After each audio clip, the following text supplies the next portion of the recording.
come before us now. This item that we're deciding on tonight doesn't have to do with heights. That comes into the actual construction of the buildings down the road, correct? Yeah, this is simply a rezoning. Under your zoning code, there are certain standards. Height is one of the standards, how high a building can be, how many square feet it can be. So you are rezoning the property if you accept staff's recommendation from a multifamily residential 30 to a downtown zone. And that would include everything that is within that zoning. So you are being asked not to look at site plans or not getting into the details. This is the general, this is kind of that middle step. When we did the last three was annexation, land use, and then the zoning. This is the zoning part. Later on will come things like site plans. Okay, so we're just voting on the rezone. City manager, do you have something you want to say?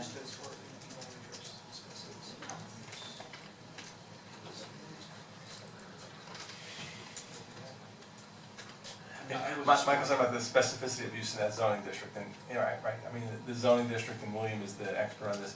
There are criteria that what's allowable in that zoning district, and I think we're familiar with it. But if William want to add anything on that, but in that downtown zoning district, as you saw, there are certain uses that are allowed, and again, based on staff's recommendation and the historic preservation recommendation, they seem to have both determined that it is consistent with your comprehensive plan, which, as Ms. Miskell's indicated, that is the relevant law for the city of Lake Worth. That's the plan that this commission adopted several years ago.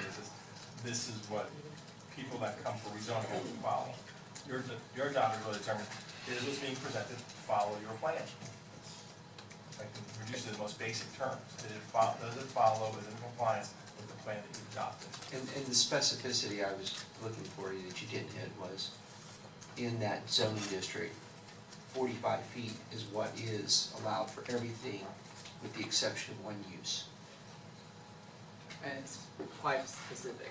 There's the You can only exceed thing, the everything 40 is 45 feet except one use. And you can get beyond 45 feet to 6 stories in a combination of 65 feet with a hotel of 50 rooms or a mixed-use project of 50 rooms. It's the only time you And can keep go in over mind 45 too feet. that the provisions of the charter which define height do apply here, which say that no building or any part thereof shall exceed 65 feet east of Dixie Highway or exceed 100 feet west of Dixie Highway. So some of the examples that were shown came after that charter referendum, and they sort of exceed a little bit, 65 feet. I can assure you that the staff is on top of the provisions provided to the applicant that no part of any new building will exceed 65 feet. And does that exist anywhere in the city other than in that one area? Being able to go to 65 feet? Yeah. No. Vice Mayor? Under the land development regulations and the comprehensive plan, the charter, like I said, does allow or have a mechanism in place to go above 65 feet west of Dixie Highway. If I could for just a second. Again, I understand we're not here to talk about heights. This issue is about the zoning. But for some folks that this might be important to them, for me to share with them. Could you put the zoning map back up there?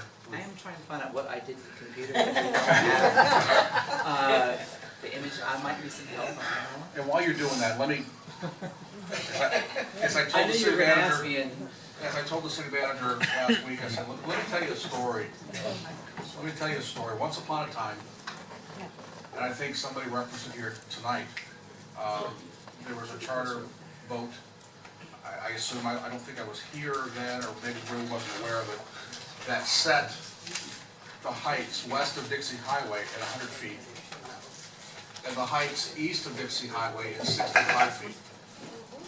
Okay, which is currently how the charter reads. Now, what happened while you're doing the map there, over the course of several years, we went through this whole effort to bring the comprehensive plan, the LDRs, and everything to be consistent with one another. So, so people would know what they were up against and what they could and couldn't do. Well, in effect, when we redid the LDRs, and if I don't phrase this correctly, correct me, we actually lowered the heights west of Dixie Highway. in the LDRs, and we lowered the heights east of Dixie Highway. That's what this commission voted on, or the previous commission voted on. We lowered the heights west of Dixie, and we lowered the heights east of Dixie. During this process, the commission never raised the heights in the city. Now, in case in point, if we can get that drawing up there, And which one did you want again? the one that shows, I guess, maybe the downtown zoning, just something that's big enough that we can, what about the big pink one? Big pink future illustration. My point is this. At the very last minute, and William, correct me if I'm wrong, when we were having the discussion and getting ready to vote on the LDRs, there was some discussion because I think we left, and my memory's a little foggy on this one, but there was some discussion about lowering, we were at 65 feet west of, or east of Dixie, and in the downtown corridor between Dixie and Federal, it was requested by a member of the commission that we actually go down to 45 feet. Is that correct? The point is, we did it. Yes. We did. We did it, and I remember vividly, and I said, sure, let's keep it at 45 feet, because that's basically where all the buildings were between Dixie and Federal anyway. Keep it at 45 feet, okay?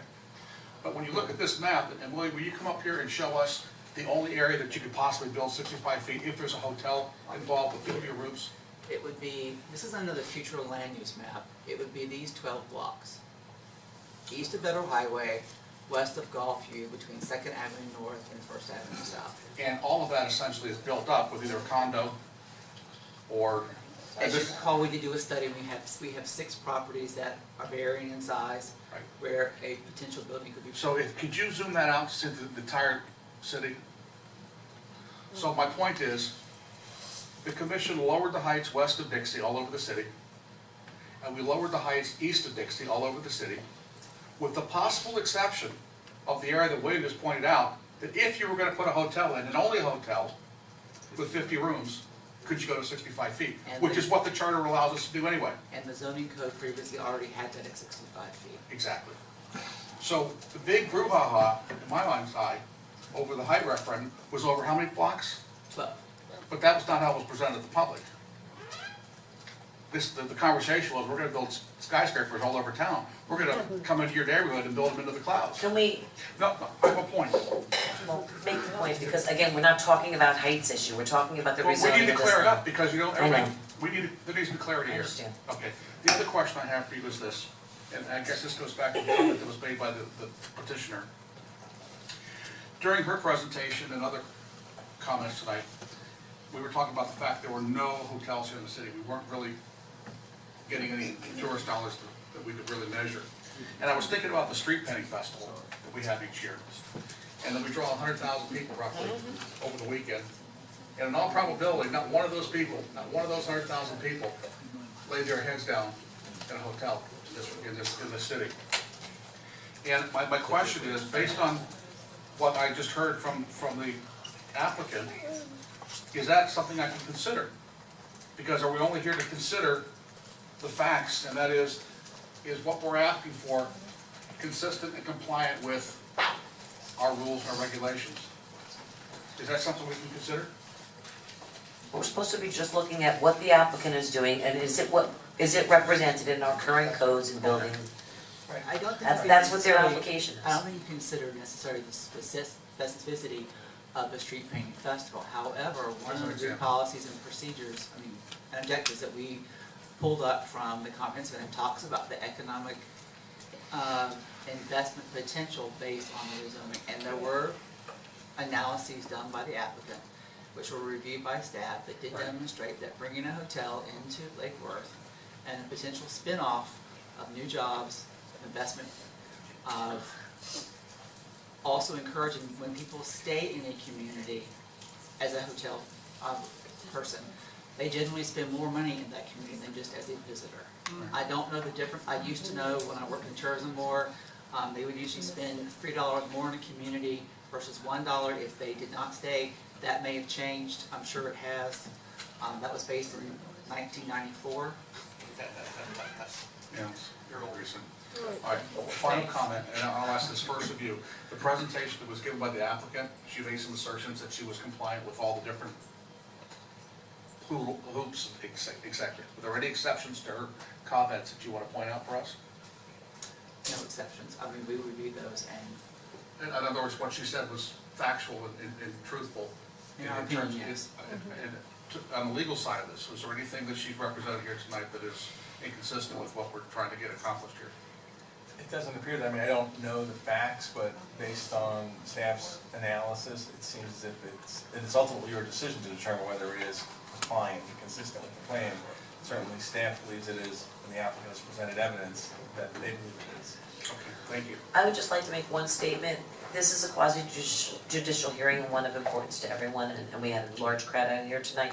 This one item on the agenda has gone 2.5 hours long, which normally would be sent to something else individual for a workshop, but again, because it's quasi-judicial, we're doing it. So what I'd like is if everybody could make their comments, and we'll go through one set here, since everybody has been on a restricted timeline from the audience. We'll all give our comments on and move to the finality of this motion. Commissioner Amoroso? Motion to approve. Okay. We already have a motion to approve and a second. That's all I have to say. Commissioner McBoy? Could you repeat, City Attorney, what I think I heard you just say, that ultimately it is up to us as the judges, I guess, to make a judgment on whether this is in fact compatible with our rules? That's correct. I mean, you have a staff recommendation, you have an applicant presentation, but you are the judge and jury. You have to decide whether what you heard, the evidence that was presented to you, is consistent with your comprehensive plan. Whether this rezoning is consistent. The plan that exists. Commissioner Warner, do you have anything? Yes. Thank you, and I will make this brief. It has been pointed out that the effect of the zoning change will be lasting beyond the stay of Hudson Holdings. Regardless of the site plan that they offer, any new owner of the property would have the right to build these properties to the maximum height. So it doesn't matter what the proposal is here, it matters what is the potential future of this site. It has been pointed out that a lawsuit has been filed against the city on this matter and that it was dismissed. The city attorney could clarify for you in better terms, but anyone who is an avid watcher of court TV could tell you that cases can be dismissed in one of two or at least two ways, with or without prejudice. This case was dismissed without prejudice, which means that it still has momentum and it still has the possibility of moving forward. So we are not out of the water in terms of a potential lawsuit for the city. One resident who was in support of this project mentioned having a particular breadth of experience working with other commissions. I would tend to think that that would speak to a respect for the process. I think it is important to point out that nearly 60% of the people who voted on this matter voted to limit heights. Also important to point out that more voters in Lake Worth turned out to vote on height limits than they did the following year to vote for the governor. This is obviously a very important issue for our residents. The respondent, the petitioner, mentioned what is the law, and another resident mentioned what is our job up here. Our job here under the law is to represent the will of the majority of the voters. Please do not connect the idea. Please do not connect the idea of respecting the height referendum to not wanting the Gulf Stream to be opened. The Gulf Stream needs to be reopened for the economic betterment of the community. That community is comprised of the voters, the overwhelming majority of whom want this project to be done the way that they have asked. Thank you. Thank you.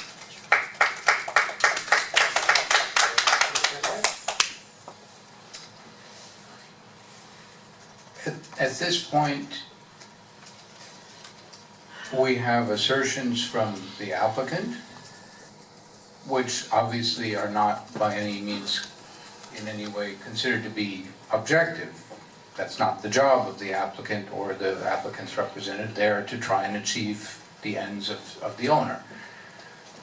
So any assertions that are made by them, I think it is incumbent upon us as judges to evaluate them and see whether they meet our own criteria of plausibility or accuracy, taking into account where they are coming from. I'm reading from my notes based on the applicant's thing. Many of these issues do not have measurable, clear, black and white answers. Is X compatible with Y? Reasonable people can differ on that. Reasonable planners can come to differing conclusions. Will something negatively affect the property values of adjacent and nearby properties? Well, unless somebody has a remarkably good crystal ball, that again is a matter of prediction at best. And reasonable information needs to be used by us as judges to evaluate what we as judges think is likely to happen. Certain things are known. As you proceed forward with some of this, will traffic increase or decrease? Well, that's pretty clear. Traffic's going to increase. Does traffic generally have a positive effect on adjacent property values, increased traffic? I don't think there are very many studies that would show that. So that right there is an indication that there is a reason to believe that there is a potential for negative effects on property values.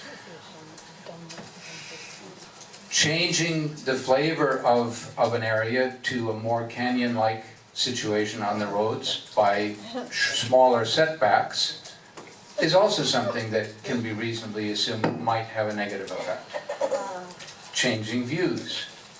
There's a requirement in our materials that says, is of a scale that is reasonably related to the needs of the neighborhood and the city as a whole. Which is kind of interesting language. Needs of the city as a whole. We've heard a lot this evening about the economic needs of the city as a whole. We clearly want to rejuvenate, renew, renovate, whatever, the Gulfstream Hotel. There's perfectly good reason to believe that that would have economic benefits for the city. That's pretty likely. However, quite plausible arguments have been made that our uniqueness, our saleability economically and tourist is because we're different than other communities. So to the extent that we move to become more similar to other communities, particularly Delray Beach, which already is recognized as having difficulties with overdevelopment, that there might be negative economic effects. So I think in my duty as judge and evaluator, I have to take into account these uncertainties and these varying possible things. And I will do that in how I vote on it. And I would Quiet in the chambers, please. suggest that we all have a responsibility to do that, to consider these things. And my understanding from the attorney is that's part of our job. We have to weigh all the various pieces as best as we can. So. Okay, thank you. All right, everyone's had a chance. My comments will be this. That hotel has stood empty for a really long period of time. We talk about traffic. If someone was to renovate the existing hotel, just the existing part of the hotel at 90 rooms, what kind of traffic would be surrounding that hotel? That's just to put a question out there. So you're moving that portion of the hotel from 90 rooms to 70 rooms. Everyone's going to experience traffic when the hotel reopens. It hasn't been open in 10 plus years. It's going to, how many people have lived in that area when the hotel was actually open and flourishing? Was there traffic? Yeah. There was never any traffic when 90 rooms of hotel were open, okay? That's one question that I have. Okay. I'm not going to go there. I'm not going to comment on that. I'm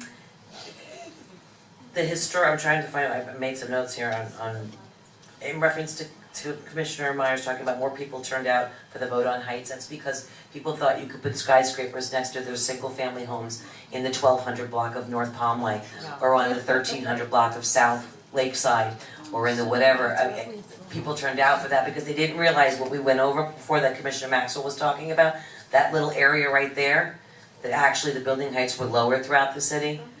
Everywhere, including, you know, where the Lucerne is, that contentious building in the middle of the center of town that's 65 feet tall. You can't build there anymore at 65 feet, you can only build 45 feet because the building heights were lowered through the majority. That little section right there, again, that Commissioner Maxwell talked about, that's the only area, and again, it was only if it was a hotel that included 50 rooms or more. Everywhere else throughout the city, the reason why people came out and were screaming their brains out was because people were told that they could build a skyscraper next to their single-family home in the 1200 block of North O Street, or the 1600 block of North K Street, or that's what they were told, and they believed that, and that's why they voted for a low-rise town. And I think that I know I can only speak for myself, which is that I like the small town charm of the city, and that's why most of us moved here, is because we like the small town charm, and eventually we're going to have to realize that infill of this community and smart low-rise type of growth is what's smart for this community. This is one exception in regards to what is existing there. We talked about compatibility a lot in the old days here on this commission. We talked about not wanting big tall buildings looking over and towering over small residentials, and that's why when we did the land development regulations, we talked about the step-down effect and the compatibility, and we put a lot of rules and we all worked together to put a lot of really good rules in place that's going to make for smart growth in the future. So let's be truthful here and remember that the only place that this can happen is in that couple of block section where the buildings are 100 feet tall and 60 feet tall and 80 feet tall and exist there historically, along with our 100 feet tall historic Gulfstream Hotel. So that's all we have for building heights, okay? So remember, you can't build a skyscraper next to your house on the 200 block of North O Street or the 1700 block of South M or the 12th Avenue South and H Street, okay? It can't happen because our rules don't allow that. So let's get away from the heights hysteria and look at this, which is the zoning of this land. We've got a motion on the floor and a second. All those in favor, say aye. Aye. Aye. All those opposed? Nay. Nay. Motion carries 3-2.